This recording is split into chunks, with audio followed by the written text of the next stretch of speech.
London, 1889. A city wrapped in a permanent shroud of coal smoke and river mist. To the wealthy, it was the center of the world. To the poor, it was a brutal labyrinth, where life was cheap and hope was a luxury few could afford.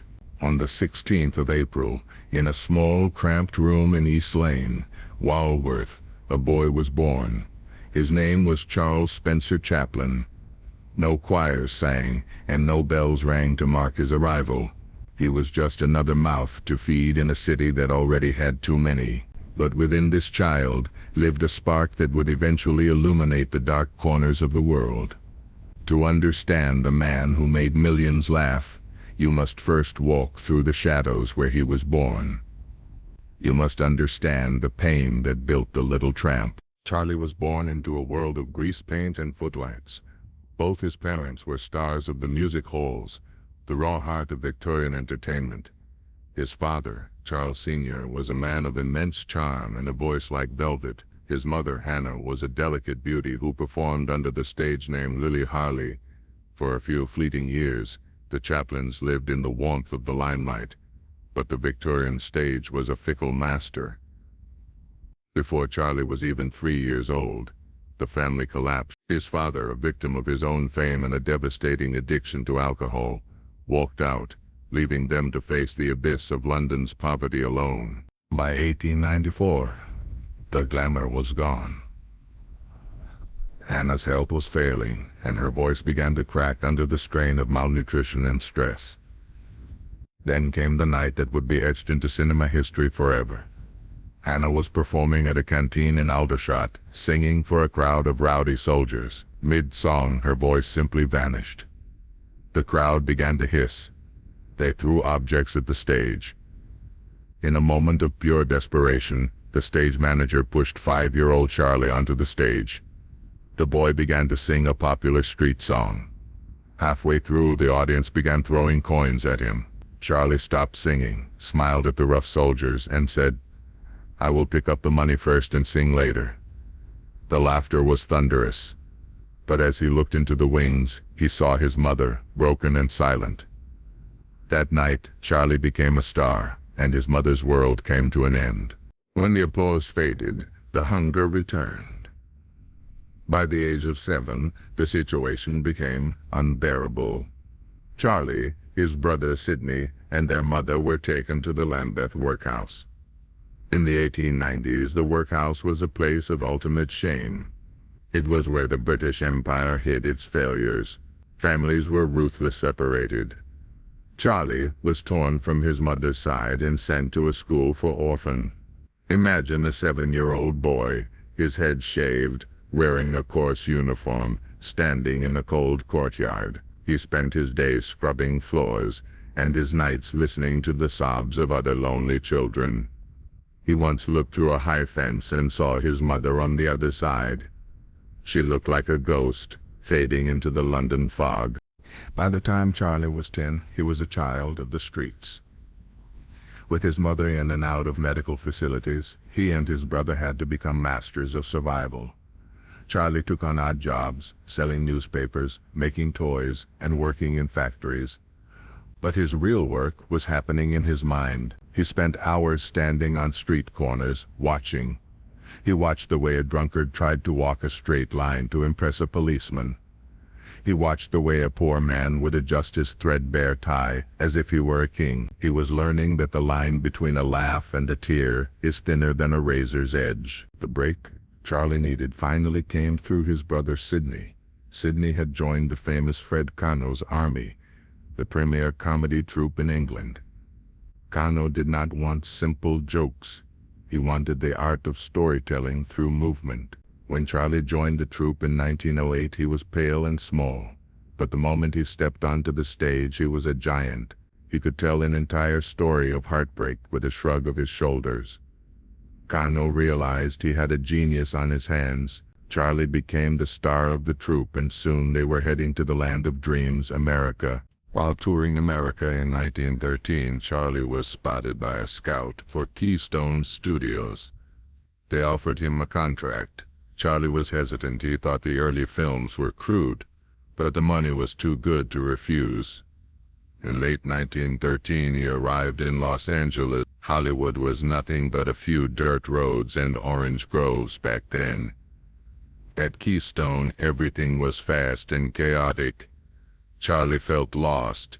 He wanted to do something different, something with a soul. One rainy afternoon in February 1914, he was told to put on some comedy makeup.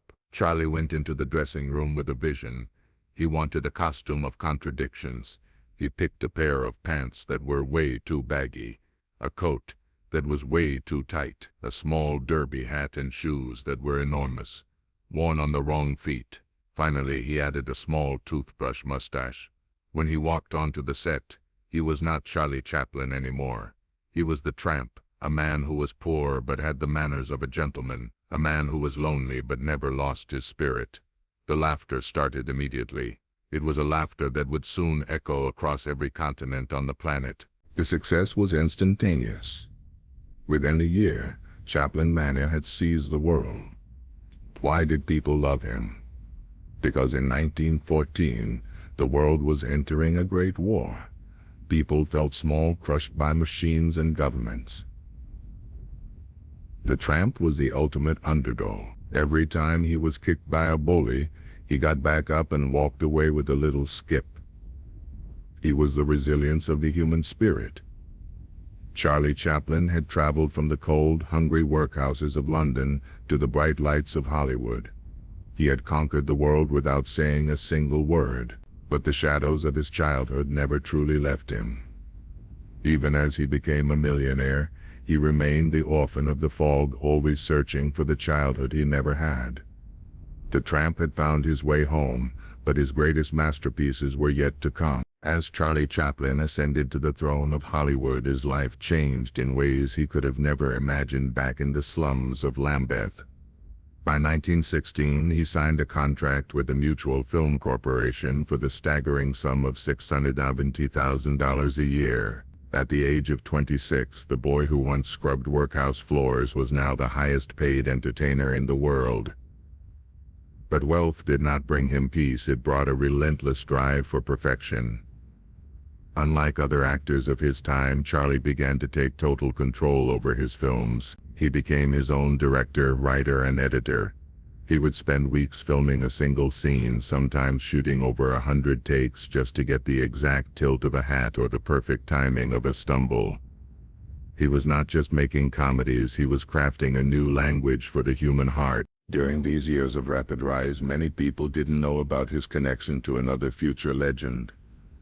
On that first boat trip from London to America, Charlie's roommate and understudy was a young man named Arthur Stanley Jefferson, who the world would later know as Stan Laurel. They spent long nights talking about their dreams of fame, sharing small meals in their cramped cabin. While Charlie became a superstar almost overnight, Stan had to wait years for his own success with Laurel and Hardy. Yet Stan would later say that everything he learned about comedy he learned by watching Charlie Chaplin in those early hungry years.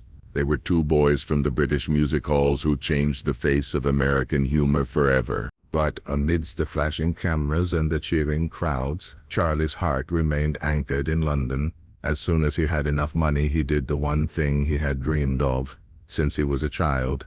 He reached back into the fog for his mother. He brought Hannah Chaplin to California, buying her a beautiful house by the ocean. Despite her fragile mental state, Charlie ensured she had the finest care and the most comfortable life. He often sat with her, looking out at the Pacific sunset, perhaps thinking of the gray, cold mornings they spent together in the workhouse.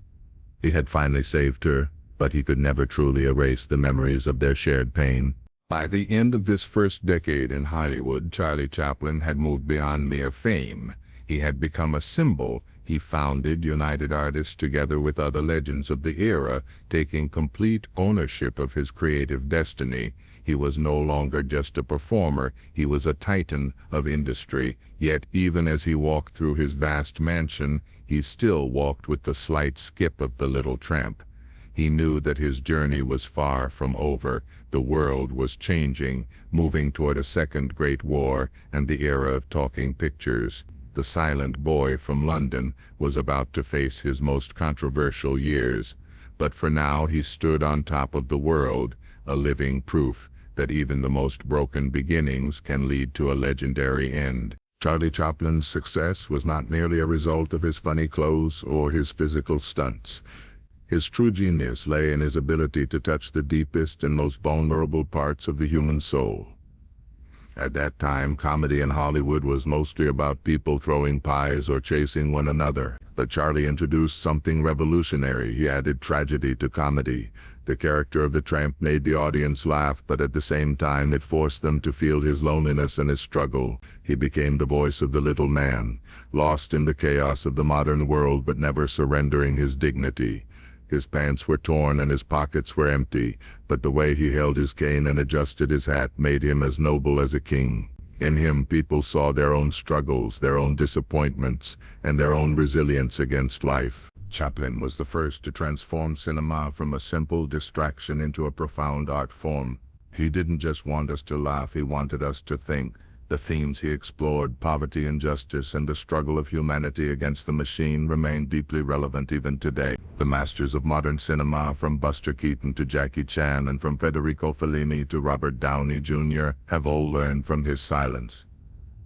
He was the only actor who could speak all languages without uttering a single word. A worker in Japan, a farmer in Russia, and a child in America could all instantly understand exactly what the tramp was feeling. This was a universal connection that had never been seen before in human history. Today, the legacy of this small giant who emerged from the dusty streets of London lives on. Charlie Chaplin taught us that success is not just about talent, it is about standing up in the darkest moments and continuing that famous defiant walk toward the horizon. He took all the pain life gave him, the years of hunger, the workhouses, and the loss of his mother's health, and transformed them into masterpieces that healed the world. His journey is more than just a success story. It is an epic testament to the invincibility of the human spirit. As the tramp swings his cane and fades into the distance, he leaves us with a simple but eternal message. Life is a tragedy when seen in close-up, but a comedy in a long shot. Before we close this first chapter of Charlie Chaplin's life, there are a few incredible details that many people don't know. For instance, did you know that at the height of his fame, Charlie Chaplin once entered a Charlie Chaplin look-alike contest in a local theater? He decided to enter as a joke, without telling anyone who he was. To everyone's shock, the real Charlie Chaplin only came in third place. It was a testament to how the world had embraced the character of the tramp so much that the man himself could barely compete with his own legend. Another secret to his genius was his obsession with music. Although he never learned to read music properly, Charlie composed the scores for many of his own films. He played the violin and the piano with a raw emotional intensity. He believed that if you couldn't speak, the music had to do the crying and the laughing for you. This is why his films feel like symphonies of human emotion. He was a man who lived through his eyes and his ears, turning the silence of the screen into a language that echoed in every corner of the world. As we look back at the young boy from the London slums, we realize that Charlie's journey was only beginning. He had conquered Hollywood, he had found his mother, and he had created the most iconic character in history. But fame brings its own shadows. In the years to follow, Charlie would face political exile, heart-wrenching scandals, and the terrifying challenge of the talkies, the end of the silent era that had made him a god. How does a man who built an empire on silence survive in a world that has finally found its voice? That is a story for another time. Thank you for walking through the fog of London and the sun of California with us today. If you found inspiration in Charlie's rise from the workhouse to the world stage, please subscribe and join us for part 2, where we will witness the golden age, the controversies, and the ultimate fall of the man behind the mustache.